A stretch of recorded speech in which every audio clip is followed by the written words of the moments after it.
What up? T-Bob here. And Jake as well. And look at you. You done stumbled upon little OTB Saints, where we bring you all the latest black and gold coverage. Who are the Saints going to draft? Who's going to be their quarterback? What does the salary cap look like? All that information and more. Hope you enjoy it. Like, subscribe. I feel like at this point, the interesting preseason conversations are only for the real sickos. Nobody actually cares about who the 5th and 6th receivers are. Nobody actually cares about who the last 10 people to make the roster are. Nobody, I mean, you know what people do, but not the vast majority, right? Like, I want to see this team that I feel very strongly about. Like, that would be my biggest takeaway from the Saints preseason as a whole, is that coming out of it, I feel validated and even stronger than I did coming into it. Like, I really love the form of the defense. The new defensive line has been performing very well. They excite me. Yesterday, Mike Thomas had 10 catches in practice. Derek Carr did very well in the combo practice with the Chargers. Yeah. So, to me, what's uninteresting about the Saints right now is, okay, the rate, I got what I needed out of preseason, and now nothing's going to really move the needle for me until I get to the regular season.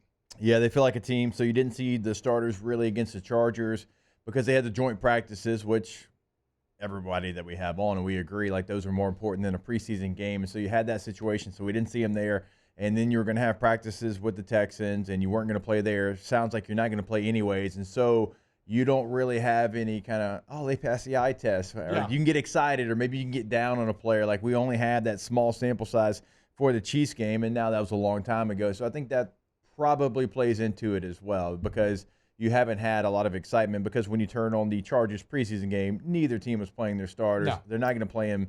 It doesn't sound like. Maybe Houston does, because they've still got a quarterback they're battle. going to play Stroud, so I guess that's kind of interesting from a general NFL fanship to watch. And then you Stroud. don't have a lot of position battles. No, that's what, like he said, all the starters are set. I mean, even Hurst looks set over Pete. Yeah. 3 days in a row. You're set at quarterback. A healthy Pete has set second behind Hurst. At this point, I just look forward to watching Jake Haener. He was so good the last game. Okay, that's kind of fair. He really built off of the first game, too. But again, that's kind of the sicko element. Yeah. Only the realist of Who Dat Nation members are going to care about watching Jake Haener, the third-string quarterback. Bold take around the room. Which player doesn't make the Saints' final roster? I'm going to go with Jameis. That's a bold take. Not saying it's going to happen, but I'm going to say that Jameis would be the bold take. Doesn't make it because I thought you were going to say who's most important to making the playoffs, and I was going to answer Jameis. Because of Jake Haener, because now Taysom's hurt, so that throws a little bit of a wrench in that situation. But that should be a bold take. Like, if he didn't make it, I'd be surprised. But just keeping 3 quarterbacks up on the active and having a 4th that has started plenty of games in the NFL that's a tight end, it's just a lot of bodies for one position in the NFL when you can't really have that situation, even with the emergency quarterback. But are we granting Taysom Hill quarterback roster spot? I mean, to me, he's an emergency. No, he's up on game day, and if it hits the fan. I know. I'm saying, but if we're laying out the 53 position group, you would put Taysom Hill in the tight end group, wouldn't you? Right, but like Ross just said, a lot of teams only keep 2 without a Taysom Hill. Yeah. So the fact that you have a Taysom Hill, again, he started plenty of games at quarterback in the NFL. He knows the playbook. He's been in the same playbook with Pete. Hey, Derek Carr goes down. Hey, Haener's in there. Taysom, you're up next. Hey, Haener just went down. Taysom, you're in. Nobody else in the NFL has that situation. Yeah. So that's why I just say it would be that they're not putting bold, and it would be a surprise. But I think we see these all the time. I think because you now get the emergency game day quarterback, then now Taysom Hill's still 53 though. No, I know, but I mean but the fact that you can have Haener and Winston active and not get a penalty to the 48. Right. I think that you used to have that and it came back. I think, though, that what that means is that Taysom Hill's days of ever playing quarterback are in the past. Oh, it's an emergency deal, but I'm saying the 53, if you're like, hey, man, AK out, we got to keep Darrell Williams. Normally we wouldn't. We'd just keep 3 backs, but we got to keep Dirty.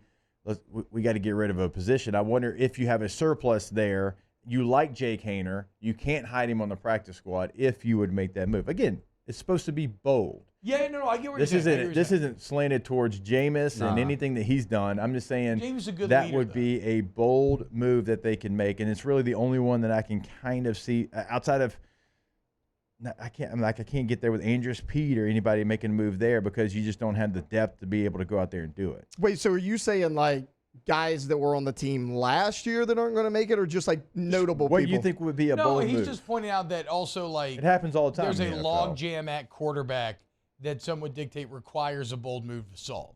I don't know how bold it is, but I'm going Jimmy Graham. I know he's had a really good preseason, but you got Jawan Johnson. He's your starter. Foster Moreau's making this team. And again, it's the Taysom Hill thing if you want. He's a little bit of tight end. He's making this roster, obviously. Are you going to carry 4 tight ends on your 53? I mean, Jimmy Graham's had a nice preseason, but, I mean, Jawan, Foster Moreau, and Taysom Hill are making this team.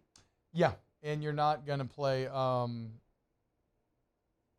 yeah, exactly. My bold name would, if you consider it bold, would be Traquan Smith. I think a lot of people have been assuming he's going to make the team, and maybe he still does. That's why I say it's bold. But a lot of the young receivers have been stepping up, and Traquan has had big games throughout his Saints career. I always tell people that whenever they, try to put him down. But I could see one of these younger receivers, maybe a Jontre Kirkland, step up and take a spot.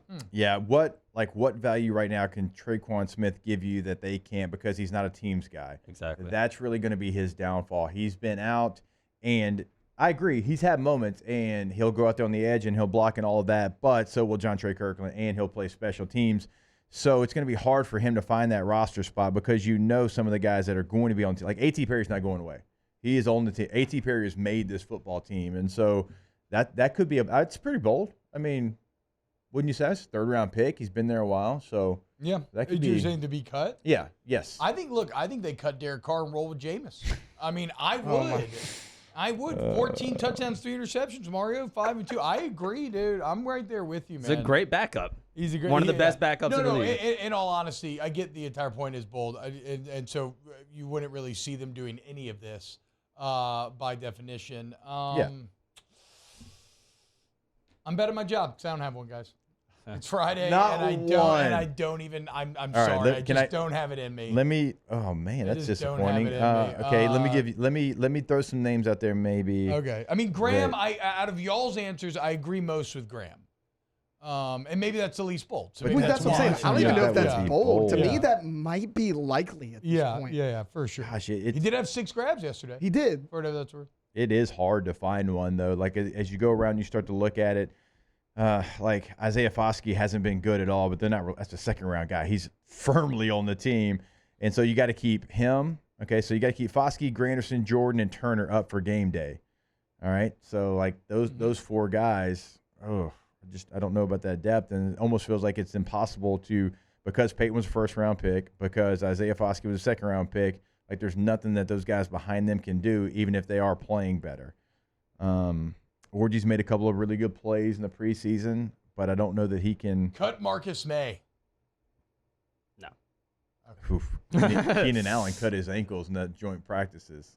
Oh my god! I feel like Keenan Allen's a little underrated. Like I know he's getting I older, think he's but very underrated. Yeah, He's very a top 5, at least like pure route runner in the NFL. I mean, he can play. I remember they asked, it was somebody last year, it was a DB. It may have been like Jair Alexander or somebody. They were asking like his top 5 receivers, and he threw out Keenan Allen. Yeah, and whoever was interviewing him was like, it may not have been Jair, but it was a DB, and he was like, Keenan Allen. it may be Jalen Ramsey. I think it was Jalen Ramsey. And they were like, you're throwing Keenan Allen in there? He goes, look, dude, he's hard to guard. He's a great route runner, great hands. Like, Keenan Allen is very underrated. Yeah, what about Kel?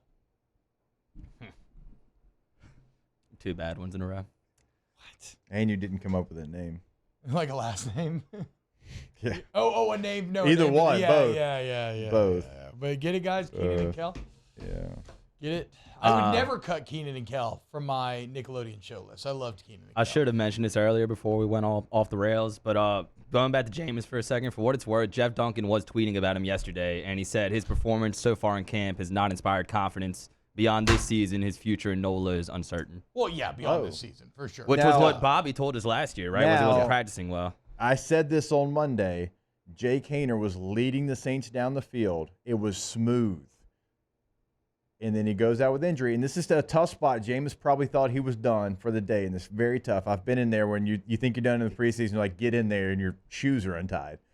He got in there, and it was clunky, bad. Like, like 3 plays, I think it was, and they looked like they were bad football plays And then Haener comes right back in, and here he comes again. So, like, yeah, I know you're right. I mean, I guess we forgot about like the 50-yard touchdown to A.T. Perry game one. Sure. Yeah. I didn't. Yeah, Jameis had good moments Look, too. I'm but not that's it, taking but any J-Mo Dimes disrespect. it wasn't This good. isn't the last disrespect. game. This is just giving you like a layout of kind of some of the things that the coaches are talking about right now. Hey, 14 touchdowns, 3 picks a couple years ago. Thank you, Taylor. What were their Focus record? on the stuff that matters. What was their record? 5-2 or Guess who else 6-2? is 5? Would you like to guess who else is 5-2 as a starting quarterback in the NFL When? Like overall for their career? for the Saints? Over the Saints? Oh, hold on. Andy Teddy Dalton. Bridgewater. Taysom Hill. Oh, hell yeah. I knew it wasn't Andy. He played way too many games. Okay, But maybe- Taysom Hill, maybe it is okay. Jameis. Taysom 5-2 as a starting quarterback. Okay. Dude, does it matter that Jameis is a good locker room guy at all? That like his teammates love him? Gosh, I wish it did. But they have a lot of leaders in that locker room already. Derek Carr, Tyron, Demario Davis, I feel Cam like you Jordan. can get Yeah. some kind of compensation. I don't like trying to trade him. I The mean, tenor of this I just conversation. don't know, Mario. he's got experience. I know. as a starter. Like, I know, but man, we're seeing Isaiah Simmons get a 7th-round pick. He's a first-rounder that played like every snap basically for Arizona last year. You could get, I mean, I'm You get a sure you seventh could get rounder. a 7th for Now, Jameis. maybe. I mean, Josh Dobbs. I think you sent a 5th round to the Browns and got Josh Dobbs and a 7th back. yeah, yesterday. and Winston's worth more than Josh Dobbs. I would agree with that. I think if you're would looking agree for a with that. trade for Jameis, it's going to be one of these teams that has a rookie starting quarterback. You're bringing in Jameis Yeah. as a backup. Like, Yeah, that's the thing is like you don't have like you have a veteran in Derek Carr. So yeah, I mean like if I was a coach and I had C.J. Stroud, like yeah, because Davis Mills is kind of like in that in between. Well, chill out, dude. That's JC's finest. Okay, I can't talk about any quarterback here with T-Bob. Dude, somewhere out there, Jameis 1 of 1 just added us to his Billy Madison kill list. He's out there putting his lipstick on. This and now all again, of our names this are on the is not. Way to go, Jake. This If is we not- get murdered by that psychopath, I'm going to be pissed at you. Yeah, well, you'll be dead. No, you will be too. And Yeah, we'll be so you waiting can't be outside of mad. heaven, like sucking my teeth at you, like, "Bib, what's going on, After, bro? yeah, because Come of on. Jameis. Now I'm here. Can't watch my kids grow up just because you wanted to cut Jameis." This isn't because of like even his play. It's the luxury that the Saints have, the fact that they selected a quarterback in the 4th round who's playing well, and they have this other emergency quarterback that if he had to, he could come in. That's why this conversation is taking place. Wow, just amazing black and gold takes right there, Jake. I don't think I've ever heard any takes that are better than the two guys that just gave you that take. And you can keep getting them by going ahead and liking, subscribing, ringing the bell to get notifications when we post. Have a great day. We'll see you on the next OTB Saints.